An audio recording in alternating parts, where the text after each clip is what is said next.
காலமா திராவிட அரசு தமிழச்சிகளை இன்னும் முட்டாளா வச்சிருக்காங்கிறதுக்கான ப்ரூஃப் இந்த 3000 ரூபாய். அந்த 3000 ரூபாயை தமிழ்நாட்டு முதலமைச்சர் மு.க. ஸ்டாலினுடைய மனைவி துர்கா ஸ்டாலின் ஏன் வாங்க மாட்டேங்கிறாங்க? அவங்க தங்கை கனிமொழி கருணாநிதி ஏன் வாங்க மாட்டேங்கிறாங்க? அவங்க தாயார் தயாளம்மாள் ஏன் வாங்க மாட்டேங்கிறாங்க? ஏன் வாங்க மாட்டேங்கிறாங்க? மு.க. ஸ்டாலினுடைய மகளோ மருமகளோ எந்த ரேஷன் கடையில் போய் வந்து கியூல நின்று வரிசையில் நின்று 1000 ரூபாய் வாங்குறாங்க மாசம் 3000 வாங்குறாங்க. பொங்கல் தொகுப்பு அவங்க வாங்குறாங்களா? பொங்கல் தொகுப்பு இந்த பொங்கலுக்கான இந்த கரும்பு இந்த வெல்லம் அரிசி சக்கரை இருக்கு இல்லையா, இந்த மொத்தத்தையுமே நான் வந்து ஒரு அவமானமா பாக்குறேன். நமக்கு வருஷத்துல ஒரே ஒரு பண்டிகை தான் பொங்கல் பண்டிகை. அந்த பண்டிகை கூட நம்ம கை காசு போட்டு வாங்கி நம்மளால சாப்பிட முடியாதா? அவ்வளோ கேவலமான நிலையிலேயே நம்ம இருக்கோம். எங்க அம்மாவுக்கு 5 வருஷத்துல 1000 ரூபாய், 3000 ரூபாய் பொங்கல் பரிசு, பிள்ளைங்களுக்கு ஒரு 1000, இதை மட்டுமே வச்சு ஒரு குடும்பம் 5 வருஷத்துக்கு வாழுமா? அப்படி வாழும் அப்படின்னா இதே திட்டத்தை முதல்வர் ஸ்டாலின் ஐயாவுக்கு நாங்க கொடுக்க தயாரா இருக்கிறோம். அவர் அந்த 5 வருஷத்துக்கு அந்த பணத்தை வச்சு வாழட்டும். ஒரு நாளைக்கு எங்களுக்கு 500 ரூபாய் பாக்குறதே கஷ்டமா இருக்கு. நீ 3000 ரூபாய் தர அப்படின்னா நான் கை நீட்டி வாங்க தான் செய்வேன். மகிழ்ச்சியா வாங்கிட்டு போற நிலைமையில வச்சிருக்காங்க. அந்த ஏழ்மை வறுமை நிலையில காலங்காலமா வச்சிருக்கிறது தான் திராவிட அரசியல், திராவிட ஆட்சி. திராவிட உகாதி கொண்டாட மாட்டாரு, திராவிட ஏகாதி கொண்டாட மாட்டாரு, திராவிட ஓணம் கொண்டாட மாட்டாரு. ஆனா திராவிட பொங்கல் மட்டும் தான் கொண்டாடுவாரு. ஏன்னா தமிழன் தான் இழிச்சவாய. நம்ம ஏன் பொங்கல் கொண்டாடுறோம், எதற்காக கொண்டாடுறோம், எதற்காக சூரியனை வணங்குறோம் அப்படிங்கிறதுலாம். இது திராவிட பொங்கல்லாம். திராவிடம் என்றாலே கேட்கக்கூடிய கேள்வி அது. திராவிட நாடு எங்க இருக்கு? தமிழர்கள் அவ்வளவு கேவலமாலாம் போயிடல. இது தமிழர் திருநாள், திராவிட திருநாள் கிடையாது, தமிழர் திருநாள். 50-60 வருடத்துக்கு முன்னாடி வந்த திராவிடத்தை இங்க கொண்டுட்டு வந்து எடுக்க கூடாது. இதே திராவிடங்கிற பேரை வச்சுட்டு கேரளா போவீங்களா, கர்நாடகா போவீங்களா, ஆந்திரா போவீங்களா, தெலுங்கானா போவீங்களா? ஏன் தமிழ்நாட்டுக்குள்ள மட்டும் சொல்றீங்க? எந்த திராவிடம் அங்க போச்சுன்னு சொல்லுங்க. ஆதி ஆந்திரா என்று ஒரு குடி இருக்கும் பொழுது ஆதி திராவிடர்கள் எப்படி தமிழ்நாட்டில் ஒரு குடி வந்தது? இதன் மூலமா தான் ஒரு திராவிட பொங்கல் என்று கட்டமைக்கிறாங்க. எதுக்கு கேட்க நாதி இல்ல, ஏழைக்கு இங்க வாழும் இல்ல, இளவெடுத்த நாட்டுக்குள்ள ஜாதிக்கு மட்டும் இளவே இல்ல. ஏமாந்த கூட்ட ஒண்ணு எதிர்த்து பார்த்தா எஜமானுக்கு வயிறறியும். காதல் கீதல் பண்ணா புடிச கூட சேர்ந்தறியும். சாக்கடையில் இறங்குவதுக்கும் மலைப்புலியில் மாய்வதுக்கும் சேரி சனம் இருக்குதுன்னே சாதி சனம் இருக்குதுங்க. எல்லோரும் சமம் எழுதி வச்ச சட்டமெல்லாம் போனதுங்க. தலைவர்கள்லாம் திடீர்னு தொடப்ப தூக்கி வருவாங்க. விதவிதமா எங்க கூட போட்டோ நாள் பிடிப்பாங்க. குடிக்க நானும் தண்ணி கேட்டா கொள்ளையில தான் குடிப்பாங்க. குடிதண்ணி தொட்டியில் கூட மலத்தாயிரம் கலப்பாங்க. கடா வெட்டி பூச்சை போட்டு தீமிதிக்கும் திருவிழால ஒரே குடி தேர் இருக்கும். என்ன மட்டும் ஒதுக்கி வைக்கும். பந்தல் போட நான் வேணும், பந்திக்கு வரக்கூடாதா? நாகரீகம் இல்லைன்னு மக்கள் எண்ணெய்களும் சாக்கடையில் இறங்கி வந்தா சந்தனமா கம்மலும் மாட்டடிச்சா பாவம்னு கோவப்படும் ஊரே. பொண்ணா கூட கௌரவம்னு பெருமை பேசும் பாரு. வாழும் போது வழி இல்ல, செத்தும் சங்கட தீர்வில்ல. தொட்டா தீட்டு என்போரே சுடுகாட்டுல குடுவா தீட்டு வரும். விலைவாசி ஏத்தம்னு அன்பினும் மல்லல் படும் நாடு. இதுக்கு ஜாதி ஒரு கேடு. திராவிட உகாதி கொண்டாட மாட்டாரு, திராவிட ஏகாதி கொண்டாட மாட்டாரு, திராவிட ஓணம் கொண்டாட மாட்டாரு. ஆனா திராவிட பொங்கல் மட்டும் தான் கொண்டாடுவாரு. ஏன்னா தமிழன் தான் இழிச்சவாய் தமிழன். 100 ஆண்டுகள் இழிச்சவாயா இருக்கான். என்னைக்கு திருந்த போறாங்கன்னு தெரியல. இந்த கேள்வி ஒன்று கேட்டு பாருங்களேன். ஏகாதி உகாதி கொண்டாடும் போது தெலுங்கர்கள் கன்னடர்கள் சொல்ல தெரியுது, ஓணம் கொண்டாடும் போது மலையாளிகள் சொல்ல தெரியுது. பொங்கல் வந்து தமிழர்கள் திருநாள் தானே, தமிழர்களுக்கான பெருவிழா தானே. அதையே தமிழர்களுக்கான பொங்கலா உங்களால சொல்ல முடியல. காரணம் என்னன்னா, தமிழ்நாட்டை ஆளக்கூடிய முதலமைச்சர் தமிழர்களுடைய முதலமைச்சர் தமிழர் அல்ல அப்படிங்கிறதா காரணம். அவரு ஒரு பொது வெளிக்குள்ள வேற ஒரு அடையாளத்துக்குள்ள இங்க கொண்டு வரணும் அப்படின்னு நினைக்கிறாரு. அதனால திராவிடங்கிற ஒரு அடையாளத்தை கொண்டு வராரு. தமிழ்நாட்டுல மிக விரைவில் தமிழர்களுக்கான பொங்கலாக, தமிழ் தேசிய பொங்கலாக விரைவில் கொண்டாடப்படும். மடிக்கணினி திட்டம் வந்து கொண்டு வராரு. தமிழ்நாட்டில் மொத்தம் 21 பல்கலைக்கழகங்கள் இருக்கு. அதுல 12 பல்கலைக்கழகங்கள்ல துணைவேந்தர்களே கிடையாது. துணைவேந்தர்கள் தான் பல்கலைக்கழகங்களுடைய அச்சாணி. பாடத்திட்டம் என்ன, எப்போ தேர்வு நடத்தணும், எப்படி வந்து வெளியிடணும் உங்களுக்கு தெரியுமா? சென்னை பல்கலைக்கழகத்தில் மெட்ராஸ் யூனிவர்சிட்டியில தேர்வு முடிஞ்ச உடனே வந்து மார்க் ஷீட் கொடுப்பாங்கல்ல, மதிப்பெண் சான்றிதழ் கொடுக்கறதுக்கு 3 வருஷமா வந்து காசு இல்லை. ஏன்னா அந்த சர்டிபிகேட்டை வாங்கித்தான் இவங்க போய் மாணவர்கள் போய் வேலைக்கு போக முடியும், உயர்கல்விக்கு போக முடியும். எல்லாமே இருக்குல்ல. அதை செய்யல. இந்த 2000 கோடி வச்சு இது பண்ணிடலாம்ல. எத்தனை கல்லூரிகள்ல பல்கலைக்கழகங்கள்ல பேராசிரியர்கள் இல்லாம இருக்கிறாங்க, உதவி பேராசிரியர்கள் இல்லாம இருக்கிறாங்க, மற்ற பணி அலுவலர்கள் இருக்காங்க, நான் டீச்சிங் ஸ்டாஃப் இருக்காங்களே, ஆசிரியர் இல்லாத பணியிடங்கள் காலியா இருக்கு. அதெல்லாம் ஏன் நீங்க நிரப்பல? ஏன்னா இங்க பேராசிரியரா வரணும்னா, உதவி பேராசிரியரா வரணும்னா நீண்ட காலத்துக்கு அவங்களுக்கு வந்து அரசு சம்பளம் கொடுக்கணும்.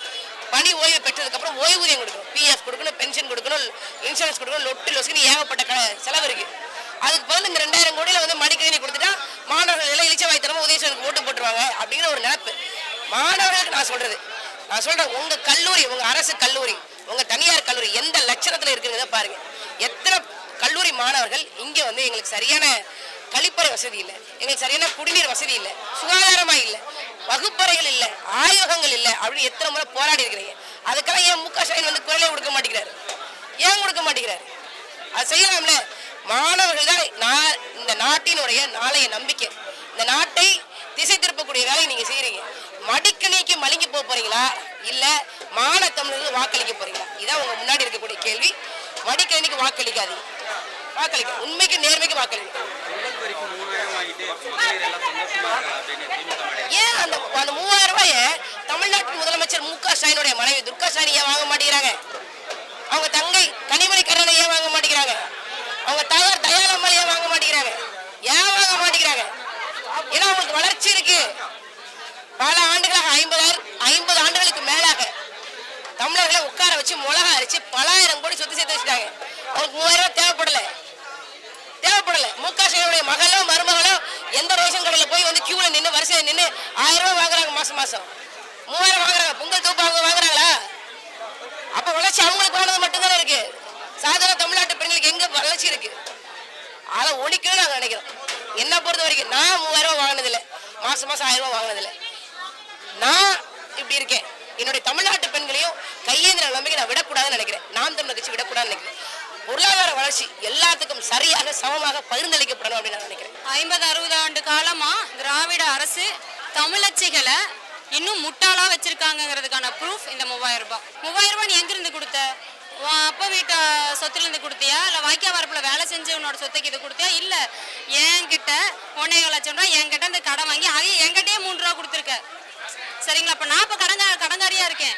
இதுல எப்படி ஒரு வளர்ச்சி திட்டமா இருக்கும்? மக்களுக்கு எப்படி அது பெண்களுக்கு எப்படி சரியா நல்ல ஒரு திட்டமா இருக்கும் நீங்க நினைக்கிறீங்க? இதே காசை இதே திட்டத்தை வந்து முதல்வர் ஸ்டாலின் ஐயா குடும்பத்துக்கு நான் கொடுக்குறேன். அது போதுமான்னு நீங்க சொல்லுங்க. 5 வருஷத்துக்கு அதை போதுமா அவருக்கு? எங்க அம்மாவுக்கு 5 வருஷத்துல 1000 ரூபாய், 3000 ரூபாய் பொங்கல் பரிசு, பிள்ளைங்களுக்கு ஒரு 1000, இதை மட்டுமே வச்சு ஒரு குடும்பம் 5 வருஷத்துக்கு வாழுமா? அப்படி வாழும் அப்படின்னா இதே திட்டத்தை முதல்வர் ஸ்டாலின் ஐயாவுக்கு நாங்க கொடுக்க தயாரா இருக்கிறோம். அவர் அந்த 5 வருஷத்துக்கு அந்த பணத்தை வச்சு வாழட்டும். அந்த 4 பேர், அந்த 4 குடும்பம் இருக்கு பாத்தீங்களா, அவங்க தான் வீட்டுக்குள்ள இந்த மாதிரி திராவிட பொங்கல் வச்சு அவங்க மட்டும் கொண்டாடிக்க வேண்டியதா? தமிழர்கள் யாரும் கொண்டாடல. இப்படி ஒரு கற்பனை திரையை கட்டாதீங்க. தமிழர்கள் அவ்வளவு கேவலமாலாம் போயிடல. இது தமிழர் திருநாள், திராவிட திருநாள் கிடையாது. தமிழர் திருநாள். 50-60 வருடத்துக்கு முன்னாடி வந்த திராவிடத்தை இங்க கொண்டுட்டு வந்து எடுக்க கூடாது. அது தமிழரோட இனத்துக்கு பண்ற பெருந்திரோகம். திராவிடம்னா என்ன? எந்த திராவிடம் வந்து நின்னுச்சுன்னு சொல்லுங்க. எந்த திராவிடம் வந்து நின்னுச்சு? இதே திராவிடங்கிற பேரை வச்சுட்டு கேரளா போவீங்களா, கர்நாடகா போவீங்களா, ஆந்திரா போவீங்களா, தெலுங்கானா போவீங்களா? ஏன் தமிழ்நாட்டுக்குள்ள மட்டும் சொல்றீங்க?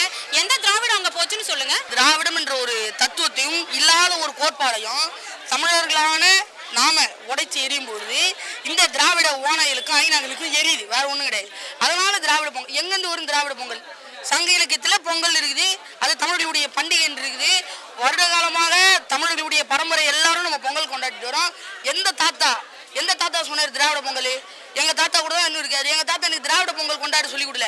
நம்ம பொங்கல்றா, நம்ம தமிழர்கள்றா, நம்ம பொங்கலை கொண்டாடணும் அப்படின்னு நம்மளுக்கு சொல்லி கொடுக்குறாங்க. அதுவும் அறிவியல் ரீதியான காரணங்கள் தான் இருக்கு. நம்ம ஏன் பொங்கல் கொண்டாடுறோம், எதற்காக கொண்டாடுறோம், எதற்காக சூரியனை வணங்குறோம் அப்படிங்கிறதுலாம். இது திராவிட பொங்கல்லாம். அப்ப திராவிடம்னா என்ன? நான் திராவிடம் என்றாலே கேட்கக்கூடிய கேள்வி எது? திராவிட நாடு எங்க இருக்கு? வேற ஒண்ணுமே இல்லை. திராவிட நாடு எங்க இருக்கு? திராவிட மொழி எங்க இருக்கு? திராவிட இலக்கியம் எங்க இருக்கு? அதற்கடுத்து நீங்க சொல்லுங்க திராவிட பொங்கல் அப்படின்னு சொல்லுங்க. ஏன்னா திராவிடன்ற ஒரு மொழி இல்ல, ஒரு நிலப்பரப்பு இல்ல, திராவிட மொழி பேசுறவர்கள் இல்ல, தமிழ் மொழி பேசக்கூடியவர்கள் இருக்கிறாங்க.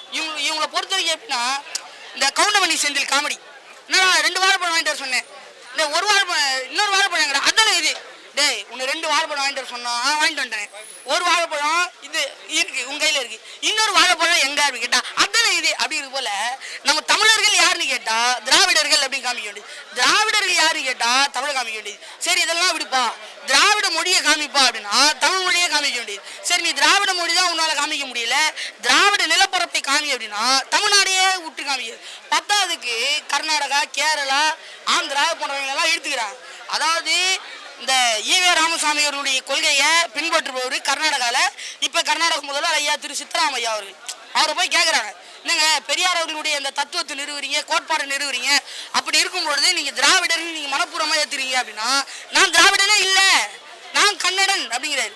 நாம மலையாளிகளை கேட்டா நான் மலையாளி பேசக்கூடியவன், நான் கேரள நாட்டில் வாழ்றேன், நான் மலையாளிடா அப்படிங்கிறாங்க. ஆந்திராவில் இருக்கக்கூடியவர்கள் நான் தெலுங்கு மொழி பேசுறேன், நான் தெலுங்கண்டா அப்படிங்கிறாங்க. அப்ப தமிழ் மொழி பேசி தமிழர்களா இருக்கக்கூடிய நாங்க எப்படி திராவிடர்களா மாறுவோம்? ஆதி ஆந்திரா என்று ஒரு குடி இருக்கும் பொழுது ஆதி திராவிடர்கள் எப்படி தமிழ்நாட்டில் ஒரு குடி வந்தது? இதன் மூலமா தான் ஒரு திராவிட பொங்கல் என்று கட்டமைக்கிறாங்க. மார்க்ஸ் முல்லர் வந்து திராவிட கொள்கை இருக்குது, கோட்பாடு இருக்குது அப்படிங்கிறாரு. தேவனைய பாவனரையும் இவங்க எடுத்து காமிக்கிறாங்க. தேவனைய பாவனர் திராவிடம் அப்படின்ட்டாரு. அதே தேவனைய பாவனர் தான் திராவிடம் இல்லை அப்படின்னு சொல்லியிருக்காரு. அவங்கள எடுத்து காமிப்பாங்களா? இந்த திமுக போற நாட்காட்டிகள் எல்லாம் தேவனைய பாவனர் திராவிடம் என்று கூறினார் அப்படின்னு போடுறாங்க. அதே தேவனைய பாவனர் தான் திராவிடம் ஒன்று இல்லை, ஏமாந்திராதரா அப்படிங்கிறாரு. அதை இவங்க போடுறாங்களா? இவங்க திட்டமிட்டு வடிவமைப்பாங்க. காலங்காலமாக நடந்துட்டு வர ஒரு முறையாக இது மாறிடுச்சு. சரிங்களா? மக்கள் வந்து தற்காலிக தீர்வை மட்டும்தான் மக்கள் விரும்புகிறார்கள். நிரந்தர தீர்வை மக்கள் விரும்பலை. அப்படி நீங்கள் நிரந்தர தீர்வை விரும்பியிருந்தீங்க அப்படின்னா என்றைக்கும் இந்த இலவசம் வாங்குறத நிறுத்தியிருப்பீங்க. எந்த மக்களும் வந்து வீதியில் வந்து எனக்கு மிக்சி கொடு, கிரைண்டர் கொடு அப்படின்னு கேட்கல. ஆனால் கொடுத்தா வாங்கிட்டு போயிடுது. நம்ம மக்கள் வந்து அறியாமை கூட்டத்தில் இருக்காங்க, கொடுத்தா வாங்கிட்டு போயிடுறாங்க. இந்த முறையை கொண்டு வந்தது பார்த்தீங்கன்னா திராவிட கட்சிகள் தான், திமுக தான். இன்னைக்கு எங்கே பார்த்தாலும் டோக்கன் சிஸ்டம் ஆயிடுச்சு. சரிங்களா? இன்னைக்கு சலுகைகள், இன்னைக்கு வந்து பொங்கலுக்கு வந்து என்ன பண்ணுறாங்க, குக்கரு, மிக்சி, கிரைண்டரு எல்லாம் கொடுக்குறாங்க. சரிங்களா? 3000 வந்துட்டு ஒரு ரேஷன் கார்டுக்கு 3000 கொடுக்குறாங்க. நான் என்ன கேட்குறேன், நமக்கு வருஷத்தில் ஒரே ஒரு பண்டிகை தான் பொங்கல் பண்டிகை. அந்த பண்டிகை கூட நம்ம கை காசு போட்டு வாங்கி நம்மளால சாப்பிட முடியாதா? அவ்வளோ கேவலமான நிலையிலேயே நம்ம இருக்கோம். அப்போ நீங்கள் என்ன சொல்கிறீங்க, அவ்வளோ கேவலமான நிலைமையில தான் வந்து இந்த தமிழ்நாட்டு மக்களை வச்சுருக்கீங்க. அதனால தான் நீங்கள் வந்து இலவசம் கொடுக்குறீங்க, நாங்கள் இலவசம் வாங்குகிறோம். நாங்கள் வந்து பாமர மக்களுங்க, நாங்கள் பாமர மக்கள், நாங்கள் வந்து அதாவது வறுமை கோட்டுக்கு கீழே இருக்கிற மக்கள். அப்போ நாங்கள் என்ன பண்ணுவோம், ஒரு நாளைக்கு எங்களுக்கு 500 ரூபா பார்க்குறதே கஷ்டமாக இருக்குது. நீ 3000 ரூபா தர அப்படின்னா நான் கை நீட்டி வாங்க தான் செய்வேன். அப்படிதான் இருக்குது. ஆனால் மக்கள் நீங்கள் சிந்திச்சு பார்க்கணும், எத்தனை வருஷமாக 3000 வாங்கிட்டு இருப்பீங்க? வாங்கின கையில் இப்படி ஒரு அடியை போட்டு நாம் தமிழர் கட்சிக்கு வாக்கு செலுத்திட்டு போங்க, அவங்ககிட்ட இருந்து வாங்குங்க. இன்னைக்கு லேப்டாப் மாணவர்களுக்கு கொடுக்குறாங்க, மடிக்கணினி கொடுக்குறாங்க. கொடுத்த மாணவர்கள்லாம் என்ன பண்ணாங்கன்னு நீங்கள் பார்த்துருக்கீங்களா? நிறைய வீடியோஸ் இப்போ வந்துட்டு இருக்கு. அதை மேலே வந்து கலைஞர் படம், ஸ்டாலின் படம் சுரண்டி எடுத்துட்டான். முட்டையை ஊற்றி தேய்ச்சி அதை க்ளீன் பண்ணிட்டான். க்ளீன் பண்ணிட்டு உள்ள டிஸ்பிளேல என்னுடைய மாமா செந்தமிழன் சீமான் படத்தை வச்சிருக்கான். சரிங்களா? அப்போ யார் தேட்டராக இருந்தாலும் படம் நாங்கள் தான் ஓட்டணும் அப்படின்ற ஒரு விஷயத்தில் இன்னைக்கு மக்கள் எல்லாருமே இருக்காங்க. ஆனால் இன்னும் பல மக்கள் வந்து அறியாமை கூட்டத்தில் தான் இருக்காங்க. அந்த மக்களை வந்து நாங்கள் விழிப்புணர்வு மூட்டிக்கிட்டே இருக்கோம். அந்த விழிப்புணர்வு தீயை வந்து நாங்கள் புகுத்துக்கிட்டே இருக்கோம். அது கண்டிப்பாக மக்களுக்கு புரியும். தனித்தே போட்டியிடுறதால வெற்றி பெற வாய்ப்பை இழந்துக்கிட்டே இருக்கு. அதாவதுங்க, கூட்டணி போனோம், சரிங்க, போகிறோம். யார் கூட கூட்டணி போகிறது நீங்கள் சொல்லுங்கள். இந்த திராவிட கட்சிகள் அதிமுக, திமுக அப்போதுலேருந்தே, சரிங்களா? அதிமுக, திமுக. என் தாத்தன் பாட்டனுக்கு எல்லாருக்கும் ஒன்று அதிமுக, இன்னொன்று திமுக. இப்படி தான் வந்துட்டு அவங்க வாக்கு செலுத்திட்டே வந்தாங்க. நான் அதிமுகவுக்கு போனாலும் ஒரே மாதிரி தான், திமுகவுக்கு போனாலும் ஒரே மாதிரி தான். நான் யார் கூட கூட்டணி போகிறது? இந்த 1000 ரூபாய் வாங்கி தான் பெண்கள் வந்து மகிழ்ச்சியாக இருக்கிறாங்களாண்ணா? இந்த 1000 ரூபாய் திட்டம்ன்றதை நம்ம எப்படி பார்க்குறோன்னா, பெண் உரிமை, பெண்கள் மேம்பாடுன்னு பேசிக்கிட்டு இப்போ வரைக்குமே ஒரு 1000 ரூபாய் அவங்களால சம்பாதிச்சிக்க முடியாத ஒரு வழியை உருவாக்கிட்டு இவங்க 1000 ரூபாய் கொடுத்துட்டு நாங்கள் வந்து உங்களை மேம்படுத்துகிறோம், இதுதான் மேம்பாடுன்னு பேசிகிட்டு இருப்பாங்க. இது வந்து எப்படின்னா, இன்னும் வந்து பெண்களை குறைச்சி மதிப்பிட்டு, இப்போ இது ஒரு அடிமைத்தனம் தான். பெண்கள் வந்து கல்வி அறிவு பெற்று அவங்களுக்கு அந்த கல்வி அறிவு ஏற்ற வேலை வாய்ப்பு இந்த நாட்டில் இருக்கா? படிக்க முடியுதா? முதல்ல படிக்க முடியுதான்னு ஒரு கேள்வி. படித்தா வேலை வாய்ப்பு இருக்கா? இது ரெண்டுமே இல்லை இந்த நாட்டில். வேலை வாய்ப்பு இல்லை. வேலை வாய்ப்பு இருந்தால் அவங்க தனக்கான காசை சம்பாரித்து அவங்க வாழ போகிறாங்க. அதுதான் சுயமரியாதை, அதுதான் தன்மானம். இவங்க மேலும் மேலும் தமிழனின் தன்மானத்தோட விளையாடி பார்க்குறாங்க. 1000 ரூபாய் கொடுத்துட்டு நான் பெண்களுக்கு வந்து 1000 ரூபாய் கொடுத்தேன், அதனால பெண்கள் மகிழ்ச்சி அடைகிறாங்கன்னா என்னது அது? பொங்கல் பண்டிகைக்கு 3000 ரூபாய் கொடுக்க. இந்த பொதுவாக இந்த பொங்கல் தொகுப்பு, இந்த பொங்கலுக்கான இந்த கரும்பு, இந்த வெல்லம், அரிசி, சக்கரை இருக்கு இல்லையா, இந்த மொத்தத்தையுமே நான் வந்து ஒரு அவமானமாக பார்க்குறேன். பொங்கல்ன்றது வந்து தமிழர்களின் பாரம்பரிய பண்டிகை. தமிழர்கள் யாருன்னு பார்க்கணும். தமிழர்கள் வந்து 500 வருடத்துக்கு முன்பு தோன்றின மொழி இல்லை. அது 50,000 ஆண்டுகளுக்கு முன்பு பன்னெண்டு காலமான ஒரு மொழி, செம்மொழி, உலக மொழிக்கெல்லாம் தாய்மொழி. அந்த ஒரு தமிழ் இனத்தோட ஒரு மிகப்பெரிய விழா பொங்கல், இந்த அறுவடை திருநாள்னும் போது இந்த பொங்கலுக்கு வந்து ஒரு ஒரு 100 ரூபாய் மதிப்பில்லாத ஒரு பொருளை பொங்கல் பாத்திரமா கொடு, இதுதான் உங்களுக்கு பொங்கல் பண்டிகை பரிசு, இதை வச்சுதான் நீங்க கொண்டாடணும்ன்றது வந்து எவ்வளவு ஒரு மோசமான நிலையில் நம்ம இருக்கோம். அவங்க வச்சுக்கிறாங்கன்றது என்ன மகிழ்ச்சியா வாங்கிட்டு போற நிலைமையில வச்சிருக்காங்க. அந்த ஏழ்மை வறுமை நிலையில காலங்காலமா வச்சிருக்கிறது தான் திராவிட அரசியல், திராவிட ஆட்சி. அது அடிப்படையிலே வந்து தேர்தலுக்காக கொடுக்கறது அப்பட்டமா தெரியுது. இத்தனை வருஷம் அவங்க கொடுக்கல, கொடுக்காம போன வருஷம்னா பார்த்தா தெரியும், போன வருஷம் கொடுக்கல. இந்த முறை மட்டும் கொடுக்கறது தேர்தலுக்காக. இது மட்டும் அல்ல, அவங்க அந்த இலவசன்ற பேரை வந்துட்டு பயன்படுத்துறாங்க.